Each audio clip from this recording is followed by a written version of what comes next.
जा रही है, सभी मेहमानों को जा रही है, आप जवाब दीजिए।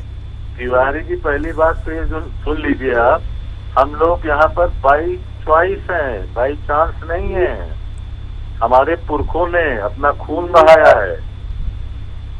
जामा मस्जिद, कुतुब मीनार, ताजमहल से अरबों खरबों रुपए की वसूली हो चुकी है।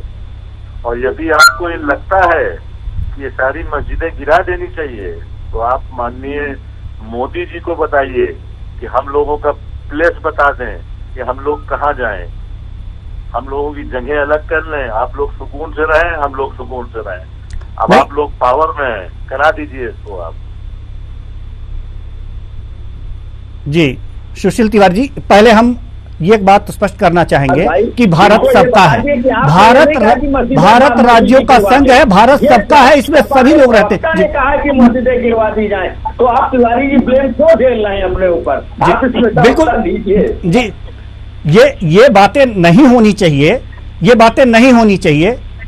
और इस तरह की बातें डिबेट में एक चैनल पे तो नहीं होनी चाहिए।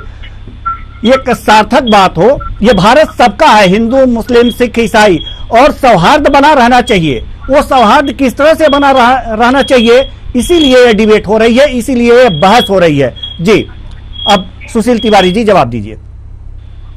दो बातें हैं। पहली बात तो जहां तक 91 की बार बार बात आ रही है जी, 91 का जो अगर कानून बना था उस टाइम पे, तो अभी का कोर्ट क्या वो मतलब ये मैं फिर कह रहा हूं कि आगरा के ताजमहल पे जब याचिका करता है तो कोर्ट इनके लिए राइट होती है, रिजेक्ट हो जाता है केस। तो और अभी 1991 का बार बार कोर्ट कर रहे हैं, तो इसका मतलब बनारस कोर्ट को 1991 वर्शिप एक्ट का पता नहीं है। बनारस कोर्ट जो है वो पागल है इनके नजर में, वो मोदी जी का ऑफिस में, वही तो बार बार कह रहा हूं।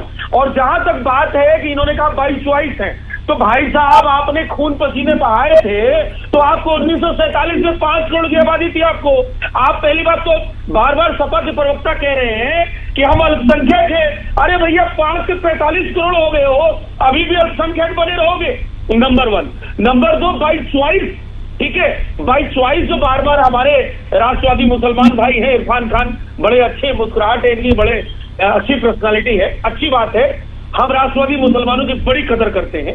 कहने का मतलब अगर आपके पूर्वजों ने खून बहाया आजादी के उस लड़ाई में, तो आपको 1947 में 5 करोड़ की जनसंख्या थी, 65 करोड़ रुपए भी दिए गए और जगह जमीन भी दी गई। आप फिर भी यहाँ पे रह गए, आपने जमीन भी ले ली और आप कह रहे हम कहाँ जाए। आपको जमीन तो दे दिया गया 1947 में, तो कायदे से तो आपको वही जाना चाहिए। फिर भी सनातनी इतना सही सुन है, अब वसुधैव कुटुंबकम, हम सबको अपनाते हैं, फिर भी आप यहाँ रहे। आपके जिसको पूर्वज मानते हैं आप औरंगजेब को, वो हमारे मंदिरों को तोड़ा। हम ये नहीं कहते कि सारी मस्जिदें हटा दी जाए, तोड़ दी जाए, प्रधानमंत्री जी नहीं कहते, लेकिन हमारे इतिहास में हमारे पूर्वज ये कह रहे हैं कि ज्ञानवापी परिसर है, हो गया वो आलमगीर मस्जिद 1669 में औरंगजेब ने बनाया। तो हमें भैया हमारा परिसर दे दो, तुम तो कहीं भी नमाज पढ़ लोगे भाई, तुम्हारा तो इतिहास उस रेगिस्तान का है, तो तुम तो कहीं भी पढ़ लोगे। लेकिन हम तो अपने आराध्य देव की, जहां पे एक इतिहास है अनादि काल, जो माना गया है कि भगवान भोलेनाथ का वहां साक्षात जाने पे आपका 7 जन्म सफल हो जाता है, हमारा तो माना गया है। भाई आप अपने कुरान से चलते हो, हम अपने पुराण से चलते हैं। हमारे पुराण में लिखा हुआ है कि अनादिकाल से भगवान शंकर का वहां पे जाने पे मोक्ष प्राप्त होता है, और वहां मंदिर था। 1669 में औरंगजेब ने तोड़ा, और उसी औरंगजेब के कब्र पे आप जाके चादर चढ़ाते हो। तो आप कहां से देश हित की बात कर रहे हो, कहां से भाईचारा की बात कर रहे हो? क्यों नहीं ज्ञानवापी परिसर हमें वापस कर देते हो? क्यों कोर्ट कचहरी को गलत ठहराते हो? ये हमारा कहना है कि भाईचारा निभाओ ना, भाईचारा निभाओ। देखते हैं ज्ञानवापी परिसर में भाईचारा निभाओ। ठीक है, ठीक है।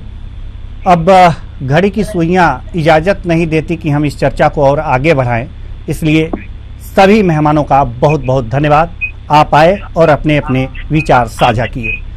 तो कुल मिलाकर के ज्ञानवापी के बाद अब जामा मस्जिद की बात हो रही है, सर्वेक्षण की बात हो रही है। लेकिन सबसे बड़ी बात यह है कि सर्वे हो, न्यायालय में बातें जाएं, और न्यायालय जो फैसला दे उस फैसले को सभी स्वीकार करें। लेकिन ऐसा ना हो कि सामाजिक सौहार्द में कहीं कमी आए, इसीलिए सबको एकजुट होना है और जो विवाद है उसका फैसला न्यायालय को करना है और उसे न्यायालय पे छोड़ दिया जाए। फिलहाल आज के लिए बस इतना ही। मुझे दीजिए इजाजत। नमस्कार।